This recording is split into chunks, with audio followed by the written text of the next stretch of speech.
going on YouTube? I figured I'd make a little video this morning before I go out skating and just basically a quick what's in the bag, because a lot of times you see skaters bags and you never see what's in the bag.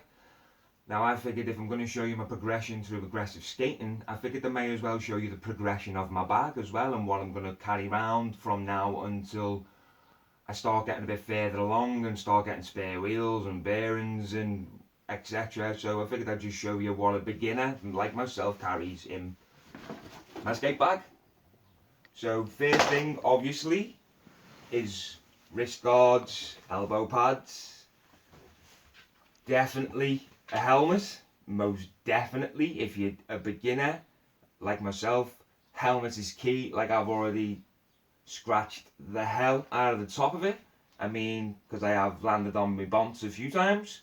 So helmet, definitely. Knee pads, I gotta start wearing them, to be honest. I haven't worn them yet because I've found I'm not landing on my knees. It's always on my side. Always on the side at the moment. So I'm not really landing on my knees. So, but I need to start wearing them because it's protective gear. So you always wear your protective gear. Another thing is plasters. Just in case your skates start rubbing on your heels or your ankles, around that foot area, around your toes, you're going to need some form of protection when it starts, because when you're breaking in new liners, I'm finding I'm getting a lot of rub at the moment because I'm breaking them in, so plasters are a definite. Another one I found is skate wax. Scooter, skateboard wax, blade wax, it's all pretty much the same stuff. But every time I've been to the skate park so far and I've pulled out my block of wax, I've always had another blader or a boarder say, oh, can I just borrow your wax? And I'm like, yeah dude, go for it. Because for some reason they always forget their block of wax. I don't know why, and I keep it in a little pouch separate so it's not like rubbing on all my stuff, rattling around in the bag and get wax everywhere.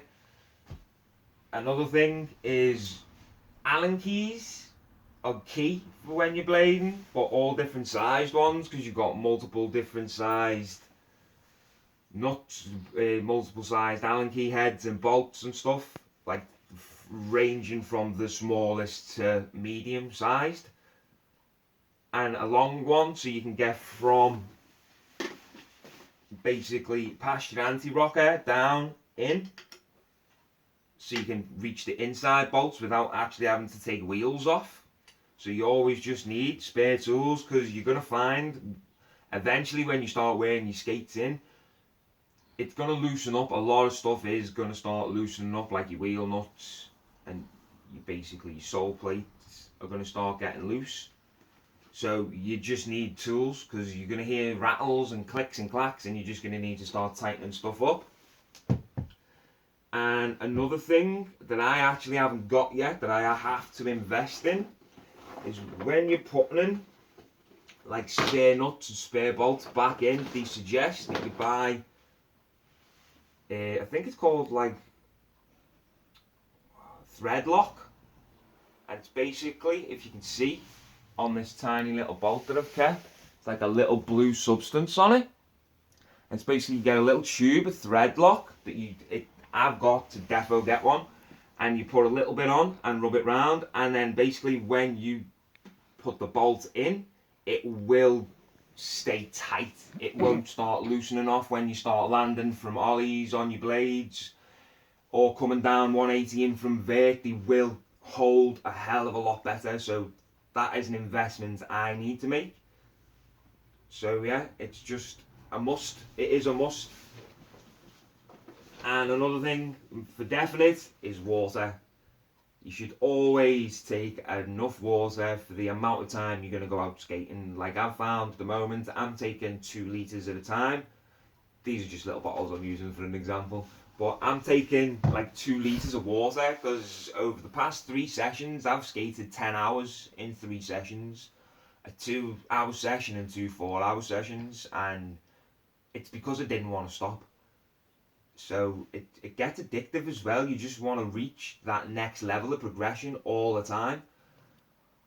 And then a couple of optional things like a tip I picked up from another YouTuber, Brandon Drummond, who I watch a lot of because he's the reason I bought my skates, the M12 Majestic Rosies, because he's got the Joe Atkinson ones, and he done a really good review on them. That's the reason I bought mine. I seen basically a video of what he carries in his skate bag, which is a lot more than me because he's more advanced.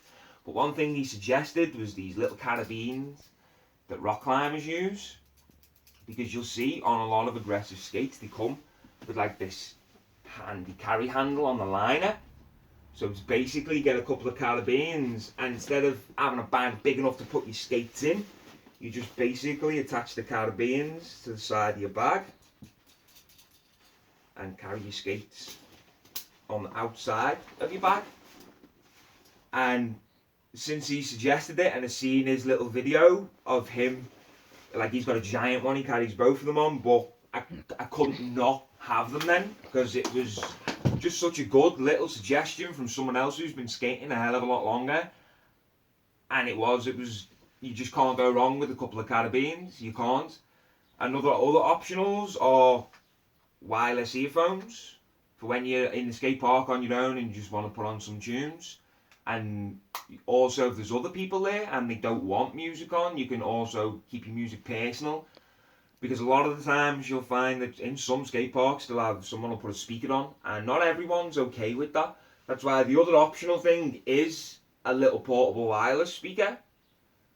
If you like listening to music out loud, and other people in the skate park don't mind the music that you're listening to, but just make sure it's okay with the other people around you before you go blasting music, because some people don't like it and they want to concentrate on the trick that they're trying to learn, and they just want to focus. They don't want nothing to disturb them, and not everybody works better to music, so it's also another optional thing. But always ask the people around you. It's always polite to ask. And I think that pretty much wraps everything up that I carry in a beginner's skate bag. So every couple of months also I'll just show you again what's in the bag and show you how I'm progressing. And to the next video and to the next progress. Peace out, people. This has been John Kane. Bye.